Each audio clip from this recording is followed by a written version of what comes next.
Bonjour. Vous est-il déjà arrivé d'aimer une œuvre peu connue et quand cette œuvre devient célèbre, c'est comme si on vous retirait quelque chose, comme une sensation d'être dépossédé? Depuis la fin des années 2000, c'est ce qui m'arrive avec l'œuvre de Christopher Nolan. Et j'aimerais aujourd'hui vous parler de son dernier film. Avec l'explosion de The Dark Knight et d'Inception, tout le monde connaît Nolan. J'ai eu la chance de découvrir son œuvre un petit peu avant, en 2004, avec Memento. À l'époque, j'aimais déjà beaucoup le cinéma, mais c'est en voyant ce film que j'ai eu le déclic. Cette sensation que le cinéma est plus vaste que ce que propose la télévision ou le cinéma local. Je découvre alors un cinéma qui pouvait s'abolir de certaines règles. C'est la première fois que je me suis dit que je n'étais pas passif face à un film. Il y avait une sorte d'engagement envers l'œuvre que je n'avais encore jamais ressenti. Je parlais tout à l'heure de déclic, car c'est aussi à partir de ce film que ma curiosité envers différents types de cinéma est née. Certains cinéphiles diront que c'est Godard, Kurosawa, Fellini ou Kubrick. Pour moi, c'était Christopher Nolan. Un cinéaste très populaire aujourd'hui, des fois un peu raillé, mais c'est aujourd'hui avec le cœur que j'aimerais vous parler d'Oppenheimer.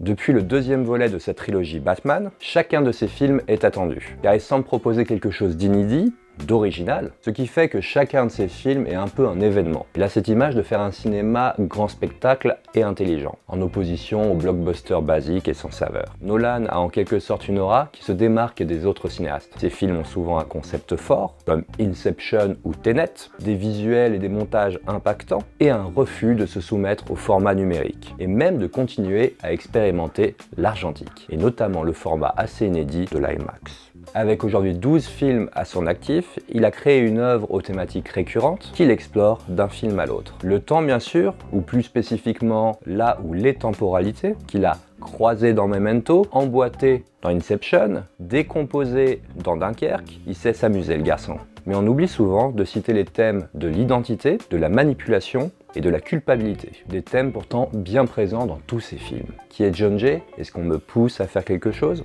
Ai-je fait le bon nœud? Ne vais-je pas trop loin? Dois-je devenir le méchant aux yeux du monde pour préserver l'ordre? Je n'aurais pas dû faire l'Inception à Maul. J'aurais dû rester avec Murphy. Sommes-nous des lâches? Et tant d'autres tourments dans l'esprit des personnages. Dans toutes ces œuvres, il y a une interprétation qui est laissée au spectateur et qui résonne encore très longtemps après la projection. Je crois que cette toupie en a perturbé plus d'un. Mais qu'en est-il d'Oppenheimer?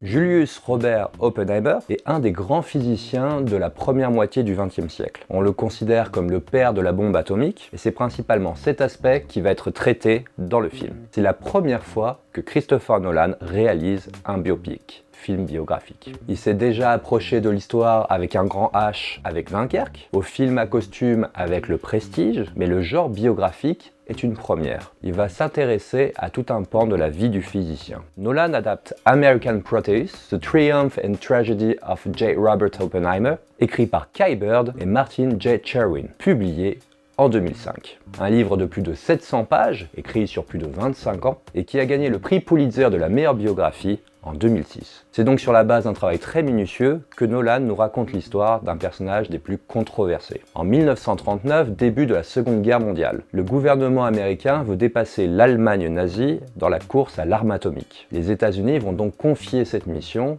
à Oppenheimer, qui va créer une base secrète afin de développer la première bombe atomique, l'arme de dissuasion ultime qui pourrait mettre fin à la guerre. Parlons tout d'abord de la narration. Comme à son habitude, Nolan ne va pas raconter son histoire de façon linéaire. Linéaire, c'est début, milieu, fin. Il nous a habitués, depuis Memento, à faire des films à la structure narrative parfois complexe. C'était aussi le cas dans Le Prestige et dans Dunkerque. Ici, le film est scindé en deux parties distinctes, appelées fission et fusion.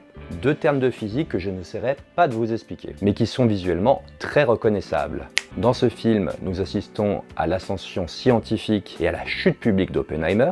C'est ce qu'on appelle un rise and fall. Pour appréhender cette histoire, les deux segments vont s'entremêler et se faire écho. Forcément, je pense à Memento, du fait de l'alternance des séquences en couleur et en noir et blanc, mais ce n'est également pas sans rappeler Citizen Kane d'Orson Welles, dans l'idée de raconter la vie d'un homme à travers plusieurs témoignages, ou encore JFK d'Oliver Stone sur la partie investigation et sur le rythme effréné. L'écriture et le montage sont vraiment des éléments qui vont de pair dans la filmographie du cinéaste. Il y a une complémentarité que je trouve assez exceptionnelle, car on dit souvent qu'un film s'écrit 3 fois, à la rédaction du scénario, au tournage et au montage. Et j'ai cette sensation que le film tel qu'on le voit est exactement le film qu'il avait en tête au moment de la rédaction du scénario. Alors il y a peut-être eu des coupes, mais ça, on revient plus tard dessus.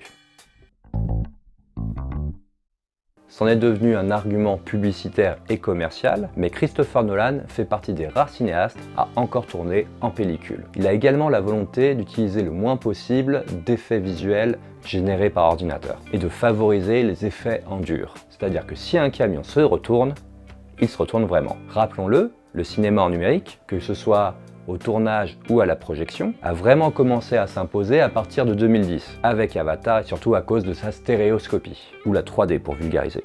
Le cinéma numérique a ses ambassadeurs, comme David Fincher, mais Nolan le dit lui-même. Pour moi, la pellicule reste encore le meilleur moyen pour tourner et projeter des films. C'est un débat, mais constatons tout de même que grâce à la pellicule, il y a dans ces films quelque chose qui est devenu assez rare visuellement dans le paysage cinématographique. Personnellement, je ne suis pas un fervent défenseur de la pellicule. C'est une technologie coûteuse et bien moins pratique, mais peut-être pas complètement dépassée. En tout cas, je me fais cette réflexion à chaque nouveau film du monsieur. Mais convenons tout de même que tourner aujourd'hui en pellicule est un luxe que peu de personnes peuvent se permettre. J'imagine mal une nouvelle génération de cinéastes, aux moyens limités, relancer la prise de vue en 35 mm, et encore moins en 70 mm ou en IMAX. Donc je parle d'un luxe, mais Christopher Nolan est connu pour être un réalisateur qui se tient au budget et au planning. Comprenez que des grosses productions américaines ont parfois du retard sur les prises de vue, ont besoin de reshoot, et il semblerait que Nolan rende ses films sans retard et sans dépasser le budget. Pour Oppenheimer, on parle d'un budget de production d'environ 100 millions de dollars. Et vu le nombre d'acteurs connus, les décors, les costumes, l'IMAX, sans parler des effets spéciaux concrets, je dois vous avouer que je m'attendais à un montant beaucoup plus élevé. Je ne vais pas vous mentir, j'attendais beaucoup ce film, comme tous les films du réalisateur depuis Batman Begins. J'ai essayé de ne pas voir les bandes annonces, de ne pas lire grand chose avant de voir le film, afin d'avoir une expérience totale. Par ailleurs, j'espère ne pas vous en avoir trop dit jusqu'à présent, et de ne pas trop vous en dire dans les prochaines minutes. Après, ici, il est difficile de parler de spoilers, car nous sommes dans une biographie, et ce sont des éléments qui sont plus ou moins connus. Je vais essayer d'avoir une approche centrée sur les composantes du film, plutôt que sur l'évolution narrative. Tout d'abord, j'ai tendance à dire que ce n'est pas parce qu'un sujet est vrai qu'il mérite d'être raconté. Mais également, ce n'est pas parce que le sujet mérite d'être raconté que ça fait forcément un bon film. Est-ce que la vie d'Oppenheimer méritait d'être racontée? Clairement, oui. Juste pour le projet Manhattan, ça valait le coup. Je vais encore parler de moi, mais j'apprends beaucoup plus facilement par la fiction. Je préfère qu'on me raconte une histoire plutôt qu'on me relate des faits. Et puis à la question, est-ce que c'est un bon film? Eh bien parlons-en. Nous sommes ici dans un film complexe et pas vraiment grand public. C'est un film sur la création de la bombe atomique, avec une structure narrative non linéaire, et quand vous en sortez, on va pas dire que vous rayonnez de joie. Pour tout vous dire, en sortant de la projection, je me suis dit que ce film allait se planter. Bon.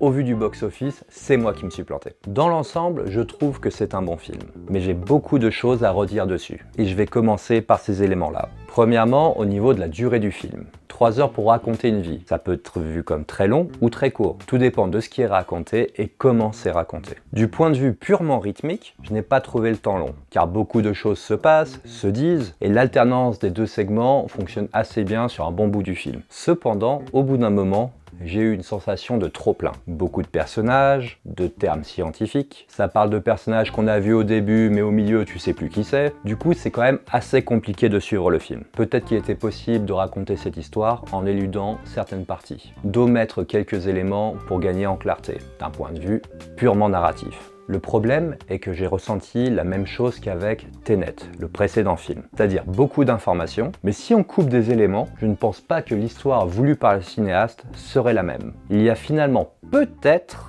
pas de bout de gras à enlever. Ce qui me gêne le plus, c'est que du fait de ce trop-plein de personnages et de paroles, certains rôles sont purement fonctionnels. Ils servent juste à faire avancer l'histoire et sont à peine plus que des figurants. Ce qui est assez fou, c'est que certains de ces personnages sont interprétés par des acteurs très connus. Pour ne citer que lui, Rami Malek, qui a tout de même un Oscar du meilleur acteur, doit avoir 3 minutes de présence à l'écran seulement. Alors, j'imagine que pour des besoins narratifs, prendre des visages connus permet aux spectateurs d'avoir des repères et de ne pas complètement se perdre. Autre point qui m'a déçu, le traitement des personnages féminins, déjà qui sont pas nombreux. Alors je ne fais pas partie de ces gens qui disent que les personnages féminins dans les films de Nolan sont creux ou inexistants. Les personnages de Carrie-Anne Moss dans Memento, de Jessica Chastain dans Interstellar ou Anna Hathaway dans The Dark Knight Rises sont des exemples qui prouvent bien le contraire. Mais ici, deux actrices que j'aime beaucoup, à savoir Emily Blunt et Florence Pugh, interprètent la femme et la maîtresse d'Oppenheimer. Elles jouent toutes les deux des femmes fortes, mais sont complètement sous-exploitées dans le récit. Surtout Florence Pugh, car Emily Blunt a 2-3 moments de bravoure. Mais l'arc narratif de son personnage est lâché en cours de route. Ce n'est pas vraiment un spoiler, donc je me permets de vous en parler. Mais le personnage d'Emily Blunt, la femme d'Oppenheimer, a du mal à élever ses enfants et a une tendance à boire un peu trop d'alcool, ce qui aurait pu être intéressant à développer. Malheureusement, cela est évoqué à la va-vite et très peu, voire plus abordé par la suite. C'est là que j'imagine les éventuelles coupes au moment du montage. Autant ne pas montrer ça si après ça ne revient pas. On aurait peut-être pu s'en passer, mais en même temps peut-être pas. Car un des thèmes du film est encore une fois la culpabilité. Et cette fois c'est la culpabilité de l'adultère. Sans trop vous en dire, il y a une séance d'interrogatoire qui est géniale et qui met en lien les deux actrices. Et c'est par ailleurs la première fois que Nolan utilise la nudité et même la sexualité. Il y a un début à tout. Enfin, dernière chose qui m'embête, mais pas des moindres, c'est l'utilisation de la musique. Elle est omniprésente. Je ne dis pas que je ne l'aime pas, mais sur les 3 heures du film, elle doit être là 2h45. J'en discutais récemment avec un ami qui me disait que c'est le cas dans tous les films de Nolan. Alors moi, j'ai pas du tout cette impression. Je ne sais pas ce que vous en pensez, mais n'hésitez pas à me le faire savoir dans les commentaires. Par ailleurs, si vous n'êtes pas abonné, n'hésitez pas à le devenir. Et pourquoi pas partager la vidéo, on sait jamais, ça peut intéresser vos amis. Pour en revenir à la musique, depuis Tenet, Ludwig Göransson a pris le relais d'Hans Zimmer à la composition musicale. Göransson a des sonorités assez marquées, et j'apprécie plutôt son travail. Mais je trouve dommage que ce qui lie les 3 heures du film, ça soit la musique. Ça me paraît soit paresseux, soit cache-misère, surtout en 2023. Peut-être que ce n'est que moi, mais j'ai eu la même sensation avec le Dune Part 1 de Denis Villeneuve. Je suis un peu partisan de dire qu'au cinéma, trop de musique tue la musique. Maintenant, j'aimerais aborder les points que je trouve très bons dans le film. Et paradoxalement, j'aimerais commencer par le son. Et oui, je viens de me plaindre de la musique pendant tout le film. Mais, il faut le dire, le son est incroyable. En général, le mixage sonore des films de Nolan sont toujours faits pour que ça pète. Et là, quand ça pète fort. Et même, ils se sont amusés à jouer avec nos attentes sonores, notamment pendant Trinity. Pas elle. Et c'était drôle de voir les gens se boucher les oreilles à ce moment-là. Je crois qu'en sortant de la séance, après avoir dit que le film allait se planter, j'ai dû dire que le son était dingue. J'ai eu l'occasion de voir le film en IMAX et je n'ai pas eu l'impression d'avoir eu une plus-value au moment de la projection, comme j'avais pu le ressentir pour Dunkerque ou pour Tenet. J'entends tout ça au niveau du cadre. Je n'ai pas eu l'impression que le cadre avait été pensé spécifiquement pour ce format-là, ce qui aurait pu donner une composition différente. Par contre, je ne peux que louer la prise de vue en IMAX, qui pour une fois n'embrasse pas que le spectaculaire, mais aussi le dramatique, les visages en gros plan, notamment celui d'un acteur en particulier. Je n'en ai pas encore parlé, mais je garde pour la fin l'interprète d'Oppenheimer. Cillian Murphy est tout simplement phénoménal. C'est un acteur que j'aime beaucoup, et ce depuis 28 jours plus tard de Danny Boyle, et je trouve qu'il a une présence assez rare. Et ce ne sont pas les fans de Peaky Blinders qui vont me dire le contraire. Déjà parlons de son regard. Hypnotique mais impénétrable à la fois, il arrive à tout faire passer par l'utilisation de ses grands yeux bleus. Et puis il a cette voix posée, douce mais grave, qui va vraiment très bien avec le personnage qu'il interprète. On va pas se mentir, le film repose vraiment sur ses épaules. Et je veux pas vendre la peau de l'ours, mais ça sent l'Oscar. Par ailleurs, le film est oscarisable dans plein de catégories. On en reparle début 2024. Un autre qui volerait pas son Oscar, mais cette fois dans le second rôle, c'est Robert Downey Jr. Il interprète ici Lewis Strauss, un homme politique qui va être très important pour Oppenheimer après la fin de la guerre et donc après le projet Manhattan. Il est clairement le deuxième rôle du film. Et la partie fusion est portée par sa performance. Ça faisait longtemps que je ne l'avais pas vu autant habité par un personnage.